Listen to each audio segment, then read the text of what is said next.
القرآن يوحدنا لطريق الخير يوجهنا الله تعالى أنزله ورسول الله بسم الله الرحمن الرحيم.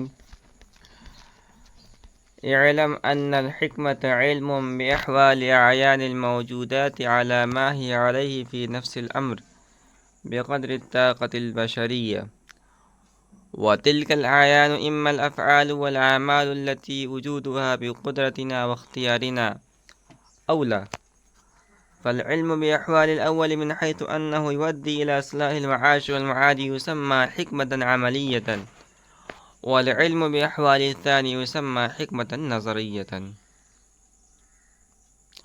جان لیجئے کہ حکمت موجودات خارجیہ کے نفس الامری احوال کے جاننے کا نام ہے۔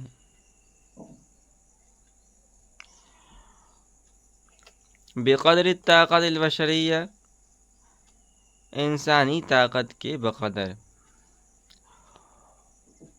وَتِلْكَ الْأَعْيَانُ إِمَّا الْأَفْعَالُ وَالْأَعْمَالُ الَّتِي وُجُودُهَا بِقُدْرَتِنَا وَاخْتِيَارِنَا أَوْ لَا۔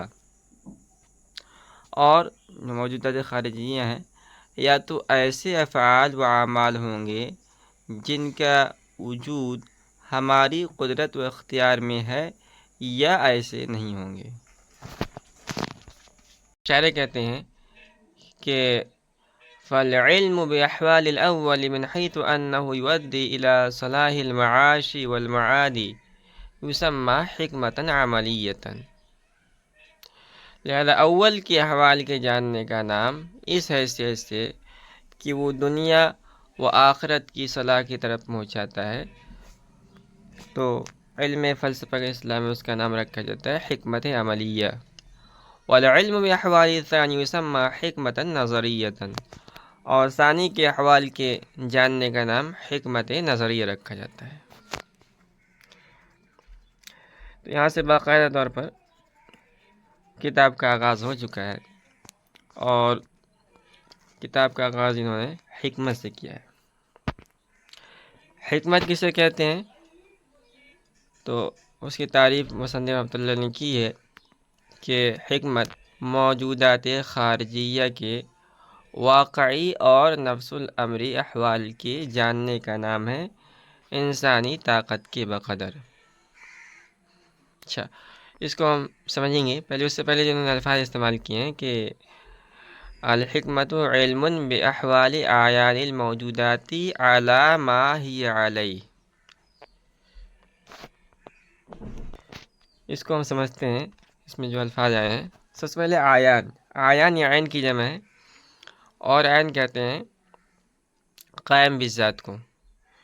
اس کا ایک دوسرا نام جوہر بھی ہے، جو اپنے قیام میں کسی دوسرے کا محتاج نہ ہو۔ جتنے بھی اجسام ہیں، مثال کے طور پر ہمارا جسم ہے، انسانی جسم ہے، ایک مکان کو لے لیجیے، مکان ہے، وہ اپنے قیام میں کسی غیر کا محتاج نہیں ہے۔ اس کے بالمقابل آتے ہیں اعراض، جو اپنے قیام میں غیر کا محتاج ہوں۔ جیسے رنگ ہے، رنگ یہ اپنے قیام، جب تک اس کو کسی جسم پر نہیں لگایا جائے گا تب تک وہ ہم اسے نہیں دیکھ سکتے ہیں۔ تو آیان عین کی جمع، اور عین کے معنی ہے قائم بالذات۔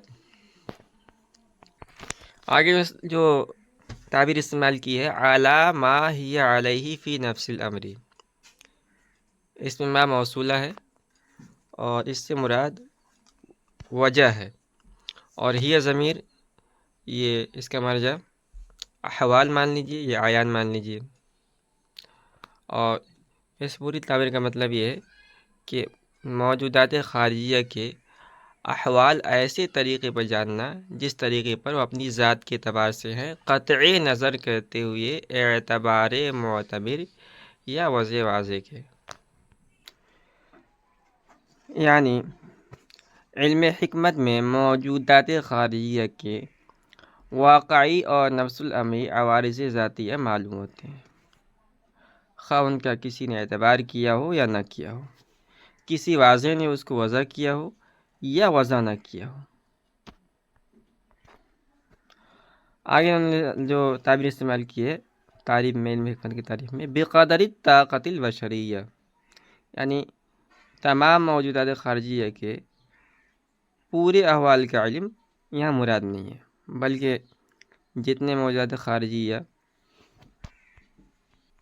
موجود ہیں ان کے احوال جس قدر انسان کو معلوم ہو سکتے ہیں اتنے احوال مراد ہیں، اس لیے کہ تمام موجودات کے جمی احوال کا علم یہ باری تعالیٰ کے علاوہ اور کسی کو نہیں ہے۔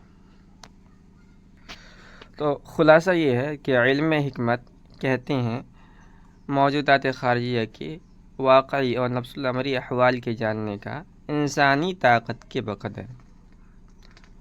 اس کو مثال سمجھتے ہیں، جو چیزیں خارج کے اندر موجود ہیں، جیسے عناصر اربعہ کو لے لیجیے، مٹی کو لے لیجیے مثال کے طور پر، عناصر اربعہ 4 ہیں، مٹی ہے، پانی ہے، ہوا ہے، آگ، اس میں سے مٹی کو لے لیتے ہیں۔ تو مٹی مثال کے طور پر اس کے نفس الامری اور واقعی احوال، جس کو عوارض ذاتیہ کہا جاتا ہے، اس حد تک معلوم ہو جائے جہاں تک انسان کی طاقت اور قدرت ہے، تو اس کو کہا جائے گا علم حکمت۔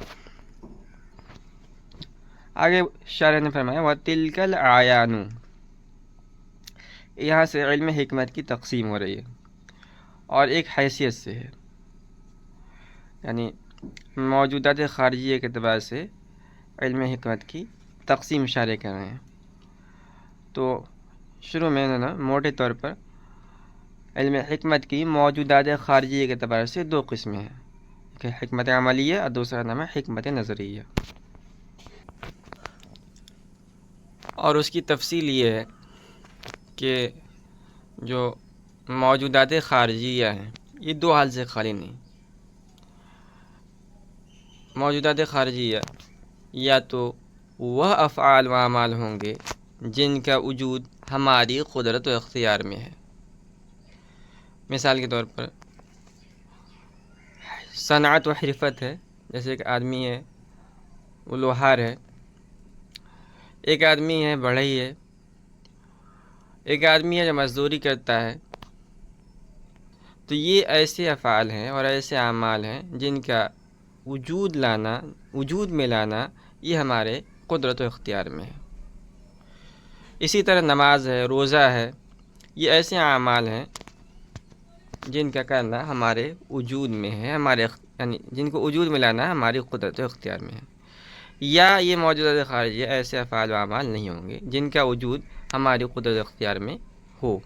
شارح رحمۃ اللہ علیہ نے اس کی دلیل اثر ان الفاظ میں بیان کی، وَتِلْكَ الْأَعْيَانُ إِمَّا الْأَفْعَالُ وَالْأَعْمَالُ الَّتِي وُجُودُهَا بِقُدْرَتِنَا وَاخْتِيَارِنَا أَوْلَى۔ اور جس کا خلاصہ یہ ہے کہ حکمت یہ 2 حال سے خالی نہیں، یا تو ایسے افعال و اعمال کے احوال کا علم ہوگا جن کا وجود ہماری قدرت و اختیار میں ہے، یا ایسے افعال و اعمال کے احوال کا علم نہیں ہوگا۔ اب جو پہلا علم ہے وہ اس حیثیت سے کہ وہ دنیا و آخرت کی صلاح اور فلاح کی طرف مفضی ہو، اس کا نام حکمت عملیہ رکھا جاتا ہے، اور دوسرے کا نام حکمت نظریہ رکھا جاتا ہے۔ مثال کے طور پر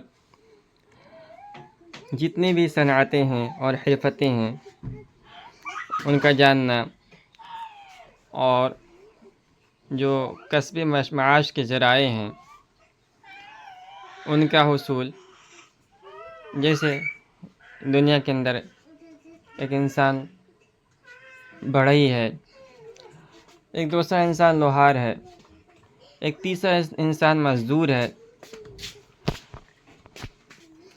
اور یہ سب اپنی ان صنعتوں کے ذریعے سے اپنی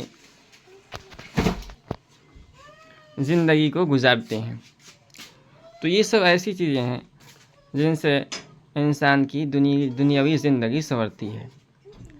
دوسری طرف نماز ہے، روزہ ہے، حج ہے، زکوٰۃ ہے، اور اس کے علاوہ جو دیگر احکام شرعیہ ہیں ان کے احوال کے جاننے سے انسان کی آخرت بنتی ہے۔ اور یہ سب ایسی چیزیں ہیں جن کا وجود ہماری قدرت و اختیار میں ہے، یعنی ہم اپنے اختیار سے ان کاموں کو کر سکتے ہیں۔ لہذا ان تمام امور کی معرفت حاصل کرنے کا نام حکمت عملیہ ہے۔ اور اسی طرح واجب تعالیٰ کی وجود،